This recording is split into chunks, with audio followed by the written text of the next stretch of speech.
So Karthigai மாதம் அப்படின்னு சொன்னாலே வந்துட்டு ஐயப்பனோட மாதம் அப்படின்னு சொல்லலாம். யாரை பார்த்தாலும் கார்த்திகை ஆனாலே வந்து 1ஆம் தேதி போய் மாலை போட்டுருவாங்க ஐயப்பனுக்கு. ஸோ ஐயப்பன் அப்படின்னு சொன்னாலே வந்துட்டு எல்லாருக்குமே ரொம்ப அமைதியான கடவுள், அழகான கடவுள், குழந்தை பிறக்கணும்னா ஐயப்பன் மாதிரி இருக்கணும்.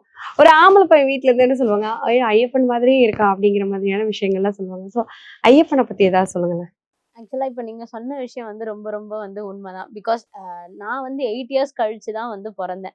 ஸோ அப்போ வந்து எங்க அம்மா, அப்பா வந்து ஐயப்பன் கிட்ட வந்து வேண்டிக்கிட்டாங்க. இந்த மாதிரி வந்து சபரிமலைக்கு வந்து மணி கட்டுறேன் அப்படின்னு சொல்லி வேண்டிக்கிட்டாங்க. நெக்ஸ்ட் இயரே வந்து நான் பொறந்துட்டேன் அப்படின்னு ஆஹா, சொல்லிட்டு சொல்லுவாங்க. ஸோ நான் வந்து சின்ன வயசுல சபரிமலைக்கு ஒரு தடவை போயிட்டு வந்திருக்கேன்.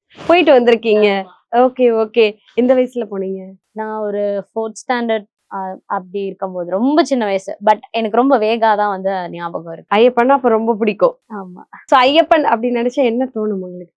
ஐயப்பன் வந்து ரொம்ப ரொம்ப ஸ்வீட்டான ஒரு காட். எங்க ஊர்ல பாண்டிச்சேரியில வந்து ஐயப்பன் கோயில் இருக்கு. கேட்டுக்கோங்க மக்களே, பாண்டிச்சேரியில என்னதான் இல்ல அப்படிங்கிற மாதிரி ஐயப்பன் கோயிலும் இருக்கா? என்ன ஐயப்பன் கோயில் இருக்கு? அங்க வந்து அஹ் ராஜா தியேட்டர் சிக்னல் அந்த ஒயிட் டவுன்ல அங்கேதான் இருக்கு.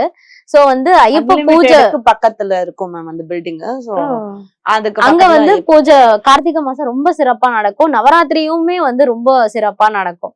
சோ நவராத்திரிக்குமே வந்து எல்லா குழந்தைங்களும் வந்து அங்க வந்து பாட்டு, டான்ஸ் எல்லாமே வந்து அங்க வந்து பண்ணுவாங்க. ரொம்ப சிறப்பா பண்ணுவாங்க. கார்த்திகை மாசம் எல்லாருமே வந்து மாலை போட்டு அங்கதான் வந்து ஐயப்பனை வேண்டிட்டு சபரிமலைக்கு வந்து ஸ்டார்ட் பண்ணுவாங்க.